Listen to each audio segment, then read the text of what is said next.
कहानी शकुंतला और दुष्यंत की प्रेम कथा।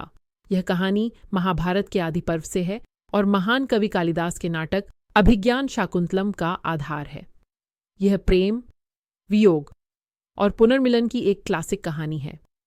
विश्वामित्र, और्षि और अप्सरा मेनका की पुत्री शकुंतला का पालन पोषण महर्षि कर्ण के आश्रम में हुआ था। एक बार हस्तिनापुर के राजा दुष्यंत शिकार के लिए वन में आए।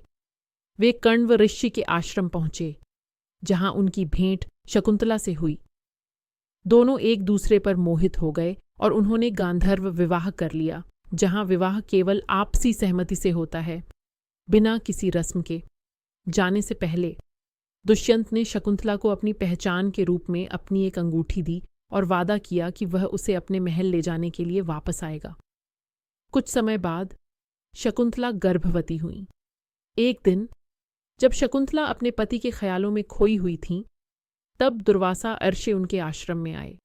शकुंतला ने उनका ध्यान नहीं दिया, जिससे दुर्वासा क्रोधित हो गए और उन्होंने शकुंतला को श्राप दिया कि जिसे वह याद कर रही है वही उसे भूल जाएगा, जब तक कि उसे उसकी कोई पहचान, अंगूठी न दिखाई जाए। शकुंतला गर्भवती होने पर दुष्यंत से मिलने उनके महल गईं। रास्ते में एक तालाब में स्नान करते समय उनकी अंगूठी पानी में गिर गई और एक मछली उसे निगल गई। जब शकुंतला दुष्यंत के दरबार पहुंची तो श्राप के कारण दुष्यंत उन्हें पहचान नहीं पाए और उन्हें अस्वीकार कर दिया। टूटे दिल के साथ शकुंतला एक आर्ष के आश्रम में रहने लगी और उन्होंने एक पुत्र को जन्म दिया, जिसका नाम भरत रखा गया। कुछ समय बाद एक मछुआरे को वही मछली मिली जिसके पेट में दुष्यंत की अंगूठी थी। मछुआरा अंगूठी राजा दुष्यंत के पास ले गया। अंगूठी देखते ही दुष्यंत को सब कुछ याद आ गया। पश्चाताप से भरकर दुष्यंत शकुंतला और अपने पुत्र भरत को खोजने निकले।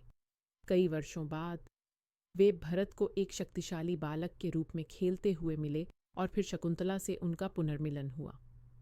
भरत इतने पराक्रमी हुए कि भारत देश का नाम उन्हीं के नाम पर भारतवर्ष पड़ा।